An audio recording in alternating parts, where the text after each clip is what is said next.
Bom dia, pessoal! Hoje nós vamos estudar estimando a partir de amostras. Então, nós começaremos a estudar a estatística. Mas o que é estatística? É a área da matemática que estuda a coleta, registro, organização e análise dos dados de uma pesquisa. Dentro da estatística, você sabe o que é amostragem? Bom, quando se faz um estudo sobre determinado assunto, raramente o pesquisador tem acesso a todos os dados referentes à observação estudada, ou por falta de ocorrências, ou por ser muito inviável financeiramente realizar a coleta desses dados. Para isso, utilizamos a amostragem. Dentro da amostragem, nós precisamos considerar alguns pontos. Primeiro, a população. O que significa população quando nós realizamos uma amostragem? População é o grupo a ser estudado, ou seja, é um grupo que representa uma população, literalmente, uma quantidade maior do grupo que nós estamos estudando. E a amostra são pequenos grupos escolhidos daquela população, a fim de representarem as características daquela população. Então, observe bem a figura. Temos uma população, que é uma quantidade total da pesquisa que estamos realizando, e uma amostra é uma parte daquela população. Então, o que é a amostragem, afinal? A amostragem é o ato de analisar uma parte do evento observado, com o intuito de saber como a população se comporta, sem necessariamente analisar a população como um todo. Isso é a amostragem. E por que a amostragem é importante? Bom, imagine você, um estudo envolvendo cidadãos brasileiros. Para se recolher informações de pessoa por pessoa no país inteiro, seria necessário um grande número de pessoal, um custo elevado para fazer isso. Então, o que acontece? O tempo preciso para isso seria gigantesco. Então, para esse tipo de situações, utilizamos a amostragem. Então, na amostragem, a gente analisa uma pequena parte da população que representa aquele todo, porque não tem como realizar uma determinada pesquisa. Imaginei com a população brasileira inteira, você fazer a pesquisa com todos os habitantes, todos os cidadãos, é impossível, né? Então, é inviável. Por isso, realiza-se a amostragem que nós vamos aprender agora. Como é feito, então, um processo de amostragem em uma determinada pesquisa? Nós temos uma população, que é aquela quantidade total que você quer representar na sua pesquisa. Então, dessa população, nós selecionamos uma amostra. Esse é o processo de amostragem. Selecionamos uma amostra, uma parte da população que vai representar o todo.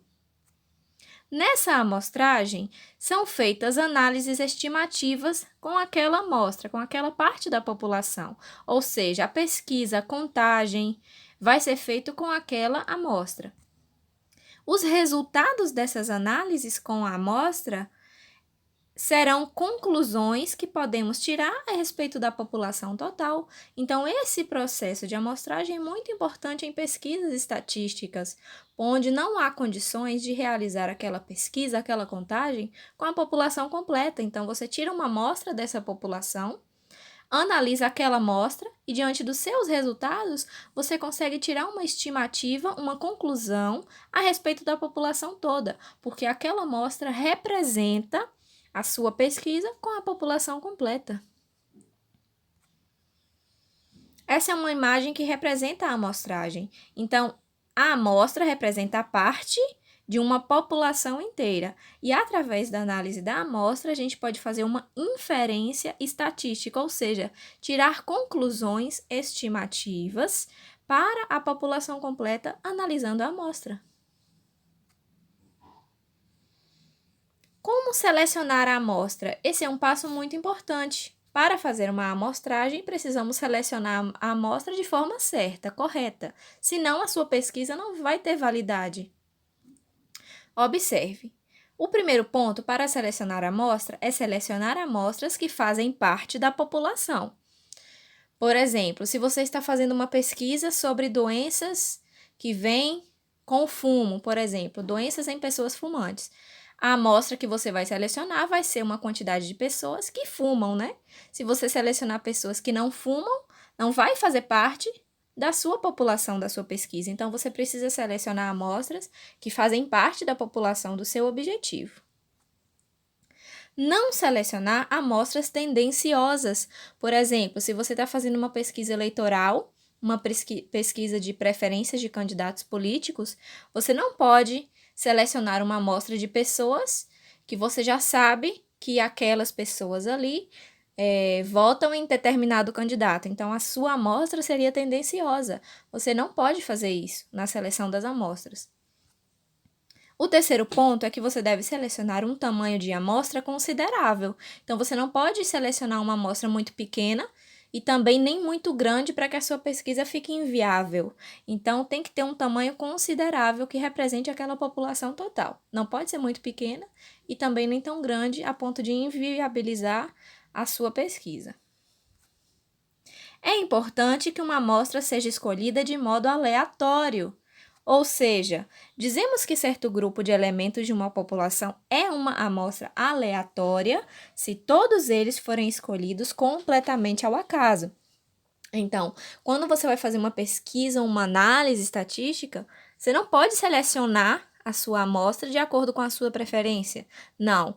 A amostra selecionada precisa ser totalmente aleatória. Você não pode estar escolhendo nem sendo tendencioso na seleção dessa amostra. Então, por isso nós dizemos que a amostra ela é aleatória. Bom, por exemplo, em uma intenção de votos, em uma pesquisa de intenção de votos no Brasil, é realizada uma amostragem, porque não tem como fazer a pesquisa com a população brasileira inteira. Então, seleciona-se uma determinada quantidade de brasileiros de forma aleatória. E é feita uma pesquisa amostral. Então, diante daquela pesquisa de votos, é feito um gráfico, né, com a opinião que foi recolhida nessa pesquisa.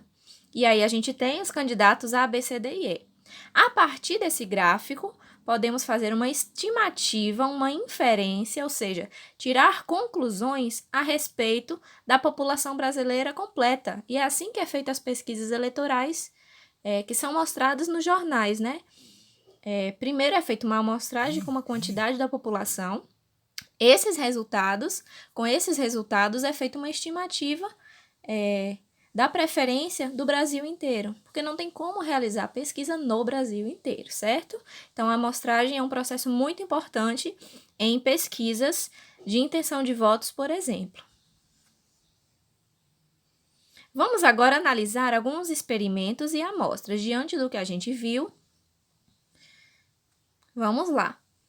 Em uma cidade, na época de eleição para prefeito, foi feita uma pesquisa de rua entre os cidadãos, questionando sobre a preferência eleitoral de cada um. O local escolhido para a pesquisa foi em frente à sede de um partido político. Observe. Será que a amostra da população escolhida representará bem a opinião da maioria dos eleitores? O que você acha sobre isso? A resposta é não, pois a amostra escolhida é vinculada ao partido político no local.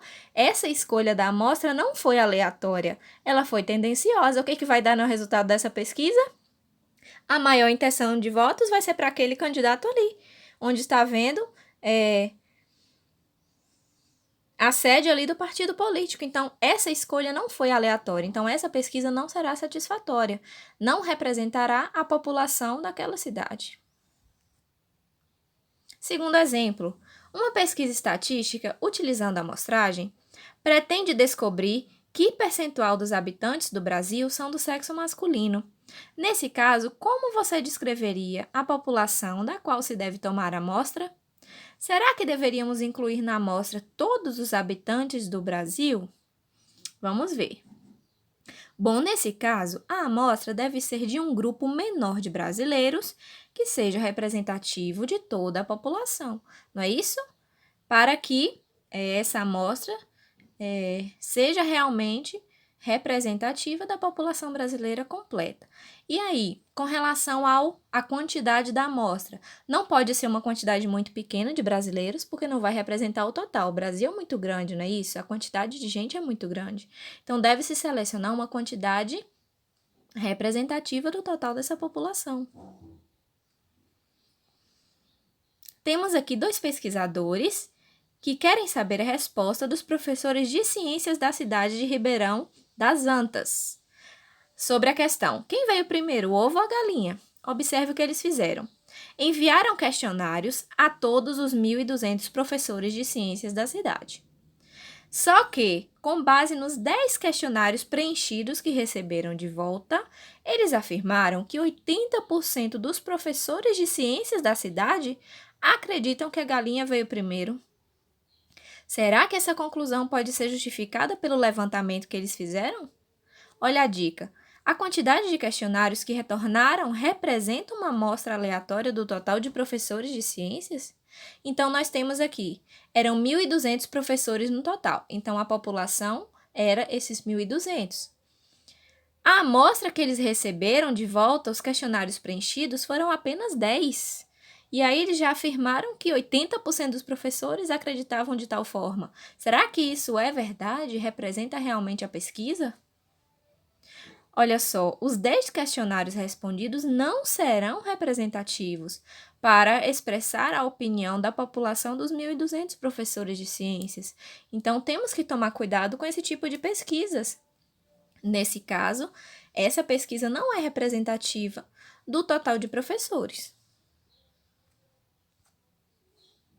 Fazendo estimativas a partir de amostras, nós vimos então que, usando a amostragem, nós recolhemos uma determinada informação naquela pesquisa e com aquela informação nós podemos estimar em números um valor que representa a população. Vamos aprender agora. Olha o exemplo. 2 sociólogos estão tentando determinar o número de residências que tem TV em uma cidade. Para isso, selecionaram uma amostra de 1.200 residências.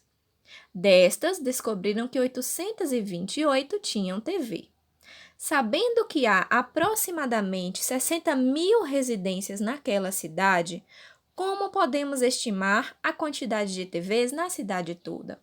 Então, primeiro, qual é a população que a gente está querendo descobrir? É a população de 60.000 residências, ok. Essa é a nossa população. Eu analisei nessa população, eles analisaram 1.200 residências. A amostra foi 1.200. Destas 1.200, 828 têm TV. Então, como é que a gente pode usar esses números, esses valores da pesquisa para encontrar a estimativa de TVs na população toda? Ou seja, das 60.000 residências, quantas têm TV? Analisando a amostra que a gente usou. Vamos usar a regra de 3. Vai ser uma regra de 3 muito simples, observe. Então, nós temos, em 1.200 residências, encontramos 828 TVs. Em 60.000 residências, encontraremos X TVs. Então, é uma regra de 3 muito simples, ok? Assim a gente monta. E agora, como é que a gente resolve essa regra de 3? Bom, primeiro a gente tem que ter em vista aqui que isso aqui é uma proporção. Há uma relação, entendeu? Entre a amostra que a gente calculou, que eles encontraram, com a população total. Então, a gente está fazendo uma relação de proporção, que é a regra de 3. Como é que a gente resolve? Sempre resolveremos multiplicando cruzado, certo? Então, vamos começar. Sempre pelo lado onde aparece o x. Então, vamos lá. 1.200 vezes x vai dar 1.200x. Você escreve aí. Igual. Estamos montando a nossa equação. Vamos para a próxima multiplicação. 828 vezes 60.000. Vamos resolver isso na calculadora. Essa multiplicação vai dar 49.680.000. Pronto. E agora, para a gente terminar, precisamos tirar o 1.200 que está junto do x. Vamos jogar ele para o outro lado, que ele vai passar dividindo o número. Então, vamos realizar essa divisão na calculadora e a gente vai encontrar o resultado 41.400. O que esse resultado significa? Usando a regra de 3, a proporção, a partir da amostra que foi analisada na pesquisa, nós conseguimos concluir que 41.400 pessoas possuem TV naquela cidade. Então, esse é o valor que é relativo à população total. A partir da amostra menor, nós conseguimos calcular um valor para a população completa. Segundo exemplo, a mão que cobre a ponta desta folha tem 18 centímetros de comprimento. Observe bem a figura. Faça uma estimativa do comprimento da folha. Então, com essa informação, olhando a figura, nós podemos estimar o comprimento da folha. De que forma? Se a gente medir essa mãozinha, cabem ali dentro da folha, no comprimento dela, cerca de 5 mãozinhas. Você pode fazer essa medição com a régua. Então, nessa estimativa de que cabem 5 mãozinhas, cada mão mede 18 centímetros. Então, se a gente multiplicar 5 vezes 18, encontraremos 90 centímetros, que é o comprimento da folha.